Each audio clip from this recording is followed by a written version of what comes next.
اعوذ باللہ من الشیطان اللعین الرجیم بسم اللہ الرحمن الرحیم۔ ولایت کا سفر یوٹیوب چینل کے تمام ناظرین کو میرا سلام۔ آج ہم جس بی بی کے متعلق گفتگو کرنے کے لیے جمع ہوئے ہیں ان کا نام ہے سکینہ بنت الحسین، یا بعض روایتوں میں ان کو رقیہ بنت الحسین بھی کہا جاتا ہے۔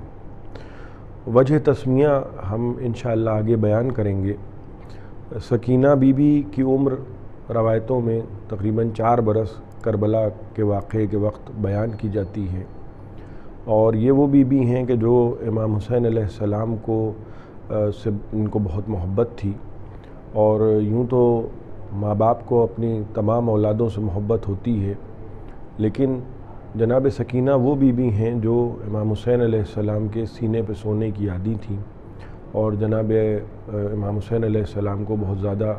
محبوب تھیں۔ کربلا میں جب یہ قافلہ کربلا کے لیے نکلنے لگا تو 2 بیٹیاں تھیں امام حسین علیہ السلام کی، ایک بیٹی سکینہ بنت الحسین کہ جس کو سید الشہداء اپنے ساتھ لے کے جا رہے تھے، اور دوسری بیٹی فاطمہ صغریٰ تھیں کہ جن کو حسین علیہ السلام اپنے ساتھ نہیں لے جانا چاہتے تھے۔ جب جناب زینب سلام اللہ علیہ نے وجہ پوچھی کہ جب آپ سکینہ کو ساتھ لے جا رہے ہیں تو صغریٰ کو ساتھ کیوں نہیں لیے جا رہے ہیں؟ یہ اور بات کہ جناب صغریٰ اس وقت بیمار تھیں، لیکن امام حسین علیہ السلام نے فرمایا کہ کیونکہ میری بیٹی فاطمہ صغریٰ کی صورت میری والدہ فاطمہ زہرا سے ملتی ہے، لہذا میں نہیں چاہتا کہ میری بیٹی کو بازاروں میں اور درباروں میں لوگ دیکھیں، اور اس وجہ سے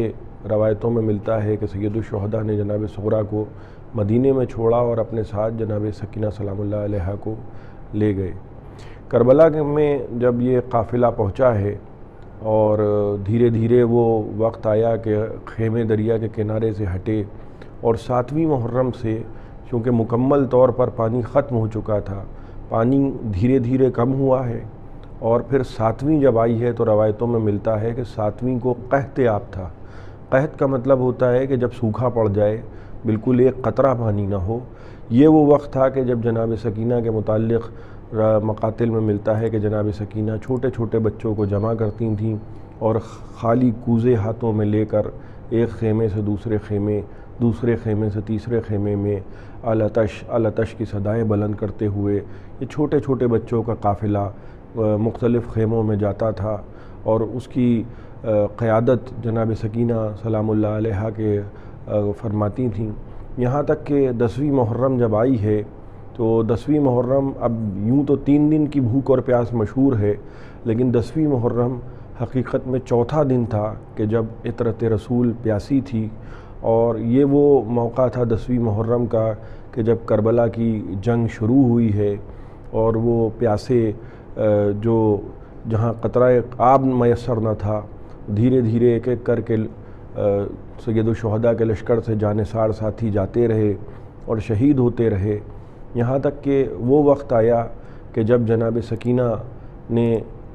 سید الشہداء سے فرمایا کہ اگر آپ علی اصغر کو لیے جا رہے ہیں اور علی اصغر کو پانی پلا لائیے گا تو تھوڑا سا پانی اگر ممکن ہو تو میرے لیے بھی لے آئیے گا۔ ظاہر سی بات ہے کہ جب جناب سکینہ نے سید الشہداء واپس آئے ہیں اور جناب سکینہ نے یہ سمجھا کہ شاید علی اصغر کو بابا پانی پلا لائے، تو جب ہوا نے ایک مرتبہ آبا کا دامن ہٹایا ہے سید الشہداء کا، تو بچی نے وہ منظر دیکھا کہ جو خدا کسی بیٹی کو نہ دکھائے۔ ایک مرتبہ سید الشہداء کے ہاتھوں پہ 6 مہینے کے بچے کا لاشا تھا، اور جناب سکینہ نے یہ منظر دیکھا کہ 3 بھال کا تیر علی اصغر کی گردن میں پیوست تھا، پانی کا کوئی انتظام نہ تھا، لیکن بچی نے اس طرح سے صبر کیا کہ وہ پورا 10ویں محرم کا سورج غروب ہو گیا، اور پھر جو شام آئی وہ شام غریبہ تھی۔ میں نے جس محبت کا ذکر آپ سے کیا تھا کہ امام حسین علیہ السلام اپنی اس بیٹی کو سینے پہ سلاتے تھے، جب حسین مقتل میں جا رہے تھے تو اس بیٹی نے وعدہ کیا تھا، وعدہ لیا تھا حسین سے کہ بابا جب رات آئے گی بابا تو ہم کیونکہ آپ کے سینے پہ سونے کے عادی ہیں، بابا پانی نہ ملا تو کوئی بات نہیں، مگر جب رات آئے تو آپ ہم کو بلا لیجئے گا۔ اور جناب سکینہ جب حسین چلے گئے، رات آئی، خیمے جلے، سیدانیوں کے سروں سے چادریں چھینی گئیں، سکینہ کو تماچے مارے گئے، وہ گوشوارے جو سید الشہداء نے اپنے ہاتھوں سے پہنائے تھے وہ گوشوارے بھی چھین لیے گئے۔ رات کے وقت جناب سکینہ اپنے بابا سے وعدے کی بنا پر مقتل میں یہ کہتے ہوئے بڑھیں کہ بابا مجھے آواز دو، اے بابا مجھے پکارو۔ ایک مرتبہ ایک لاش بے سر سے آواز آئی، الیہ الیہ سکینہ، اور سکینہ جا کے اپنے بابا کے سینے پر آرام کر گئیں۔ بلکہ بعض روایتوں میں یہ ملتا ہے کہ کیونکہ سید الشہداء کے سینے میں اتنے تیر پیوست تھے، جب بچی کو سینے پہ جگہ نہ ملی تو بچی بابا کے قدموں پہ آرام کر گئی۔ اور جب جناب زینب آئی ہیں اور جناب زینب نے مقتل میں جناب سکینہ کو تلاش کرنا شروع کیا، اور جب لاش سید الشہداء سے آواز آئی کہ بہن گھبراؤ نہیں، سکینہ میرے سینے پہ آرام کر رہی ہے، تو ایک مرتبہ جناب زینب نے آ کے بچی کو جگایا اور بچی سے کہا کہ اے سکینہ، بھلا تم نے اس لاش بے سر کو کیوں کر پہچان لیا، اور سکینہ گھر چلو۔ تو بچی نے رو کے کہا کہ پھوپھی اماں اب گھر کہاں رہا کہ جہاں جانے کی آپ مجھے حکم دے رہی ہیں، البتہ میں نے بابا کو سب کچھ بتا دیا کہ بابا آپ کے بعد شمر نے ان رخساروں پر تماچے مارے کہ جن پہ آپ بوسے دیا کرتے تھے، اے بابا وہ گوشوارے بھی چھین لیے گئے کہ جو آپ نے اپنے ہاتھوں سے مجھے پہنائے تھے، پھوپھی اماں ہم نے بابا کو یہ بھی بتا دیا کہ خیموں میں آگ لگا دی گئی، علی اصغر کا گہوارہ بھی جل گیا، تمام تر بیویاں جن کے سروں سے چادریں چھین لی گئیں۔ ایک مرتبہ سکینہ کو بہلا کے جناب زینب اس عالم میں لے کر آئی ہیں کہ اب زینب ہیں اور تنہائی ہے، ام کلثوم ہے اور تنہائی ہے، اور یہ شام غریبہ کے اندھیرے ہیں۔ جب زینب نے تمام بچوں کو جمع کیا اور جمع کرنے کے بعد سکینہ کو لے کر آئیں اور انہی بچوں کے درمیان سکینہ کو بھی بٹھا دیا اور بچوں سے کہنے لگیں کہ بچوں گھبرانا نہیں، اب آج کی رات عباس نہیں ہیں، آج کی رات علی اکبر نہیں ہیں، آج کی رات قاسم نہیں ہیں، آج کی رات حسین نہیں ہیں، لیکن آج کی رات زینب تمہاری حفاظت کے لیے موجود ہے۔ اور یہ کہہ کے ایک مرتبہ جناب زینب نے ان بچوں کا طواف کرنا شروع کیا، یہاں تک کہ روایتوں میں ملتا ہے کہ ایک مرتبہ ایک سوار تھا جو بڑھتا چلا آ رہا تھا، جناب زینب نے پریشان ہو کے کہا کہ سوار راستہ بدل دے،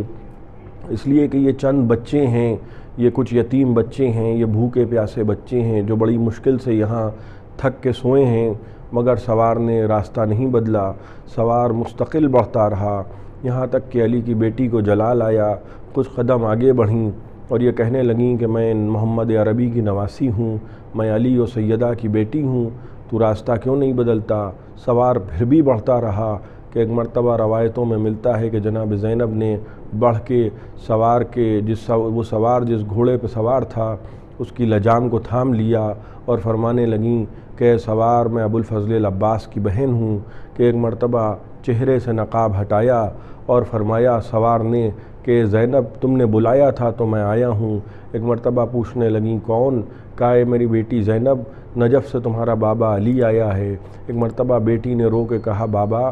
اب آئے ہو بابا؟ اے بابا اس وقت کہاں تھے جب حسین کی گردن پہ خنجر چل رہا تھا؟ اے بابا اس وقت کہاں تھے جب عباس کے بازو قلم ہو رہے تھے؟ اے بابا اس وقت کہاں تھے جب 18 برس کے کڑیل جوان کے سینے میں برچھی کی یعنی ٹوٹ رہی تھی؟ سیعلم الذین ظلموا ای منقلبی ینقلبون۔